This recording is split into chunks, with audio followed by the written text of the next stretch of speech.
Welcome back to Weekend Rooster. If you've got a modern dirt bike, you probably realize this is not your grandfather's thumper. With advances in technology like fuel injection, digital tachometers, a list of stuff that's way too extensive to list, battery power is of the utmost importance. Now, as a Weekend Rooster, does that mean I gotta keep my bike on a trickle charger? If I'm riding on the weekends, am I good to go? How am I supposed to work with that kind of information? Well, thankfully, the folks down at Interstate Batteries invited us in to come find out just that answer. Stick along as we head down Interstate, or she might end up like this guy here.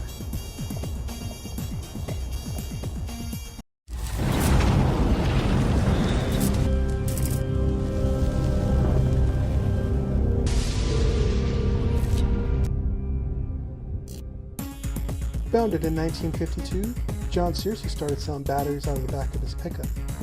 The company's grown to a robust national and international group of networking distributors. We reached out here locally to Mark Elliott. He's got over 30 years experience with Interstate Batteries to see if he can help answer some questions for the Weekend Roosters. It's two dissimilar metals, leads, and then you put the two dissimilar metals into that acid and you'll get some kind of current. And, I mean, you could take a paper clip with a dime, paper clip with a penny, put them in a orange juice, you would have a battery. Not a very powerful battery, but you'd have a battery. Okay.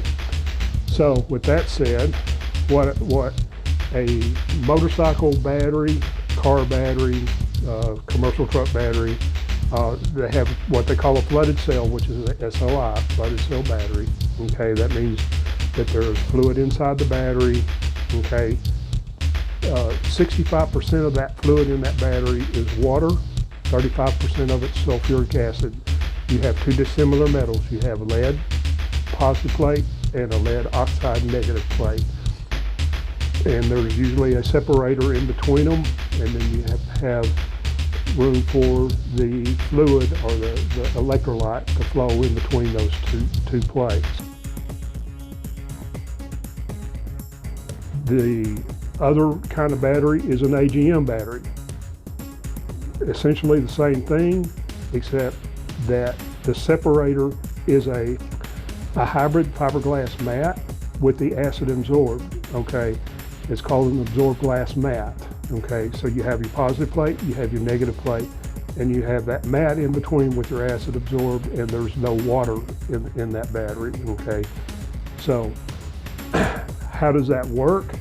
Is when you put a draw on the system, start it, run lights or whatever, you've created a circuit, okay? And that acid is absorbing into those plates, the positive and negative plate, and that causes that chemical reaction that gives you the electricity, okay? So with that said, what a discharge battery is a battery that all the acid has absorbed into the plates. The same thing goes with your AGM battery and with your lithium battery. As the battery is being used, the acid's absorbing into the plates. The only thing I don't know a whole lot about the lithium ion. I don't have a whole lot of different information about a lithium ion battery other than this one thing. They need to be recycled separately from a lead acid battery because in the recycling they get crushed, and a lithium ion battery, when it gets crushed, will explode. So you have to be very careful on where you're, as far as recycling a lithium ion. They're a little bit lighter, they're a little bit more expensive, and if you're not in a racing, sometimes it's not worth it. The way you recharge a battery is it takes a low amp charge from a charger for a long period of time to push all that acid back out of those plates. So by charging that battery, you're pushing the acid back into either the fluid or into the mat. So with all three lithium, liquid filled, and AGM products. When you need to charge a motorcycle car battery, because they're all basically the same, okay, you want a low amp charge for a long period of time. If you're going to put it up for the winter, as we're coming into the cooler weather, so people may not be riding it as much, you want to get a low amp 1.5, 2 amp charger, and preferably a float charger. And there's a trickle charger, and the trickle charger, what the trickle charger does is it continuously puts charge into the battery, and you have to manually stop it.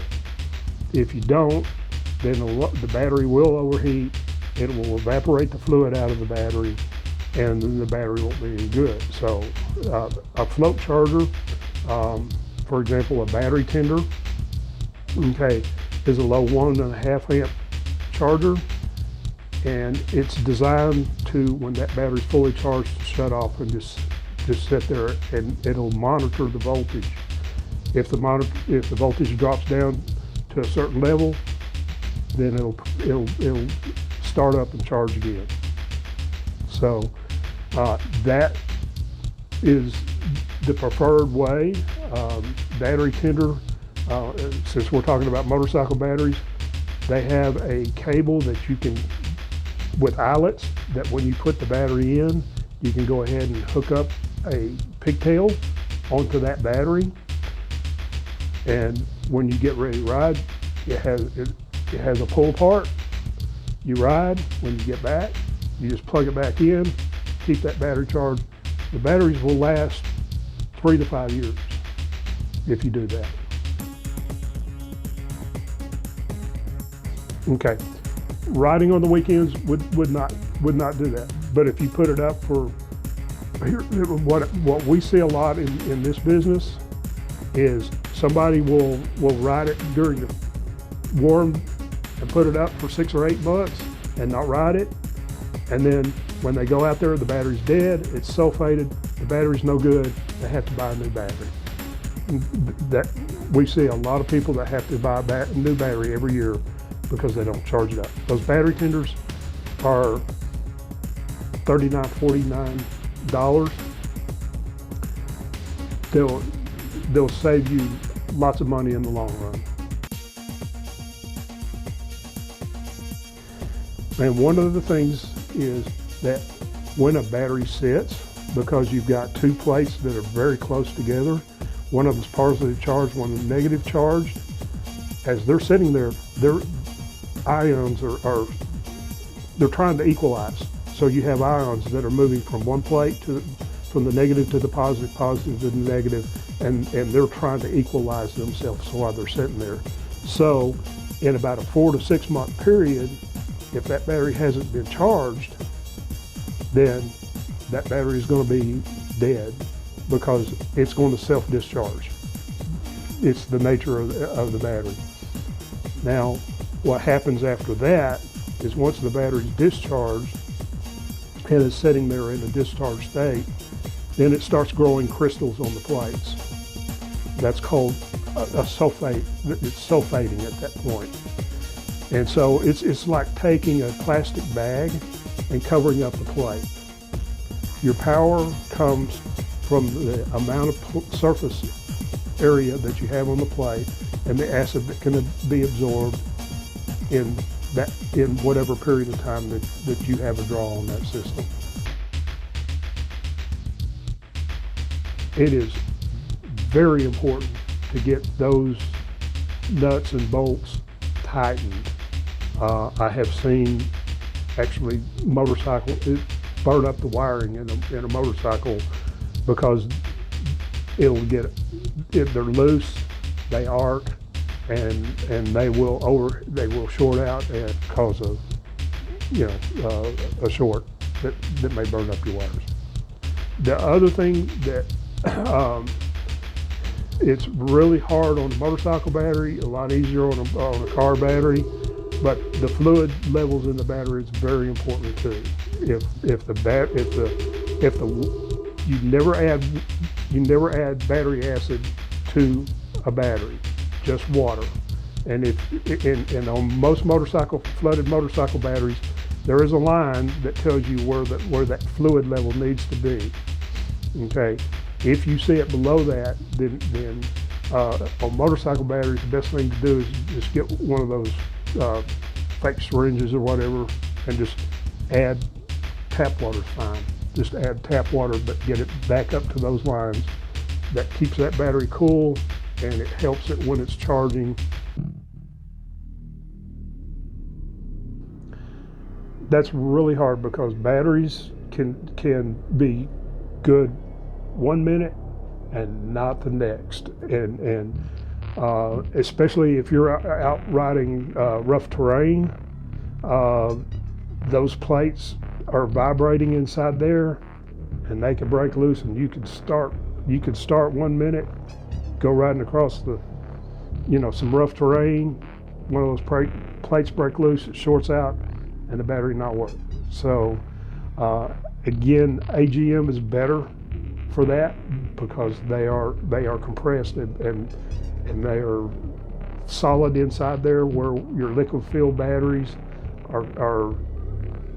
they have a tendency to vibrate more. It's just like taking a spoon, you keep bending it, and eventually it'll break. In a high heat situation, such as we have here in El Paso, 3 years, you're really pushing the envelope on a motorcycle battery.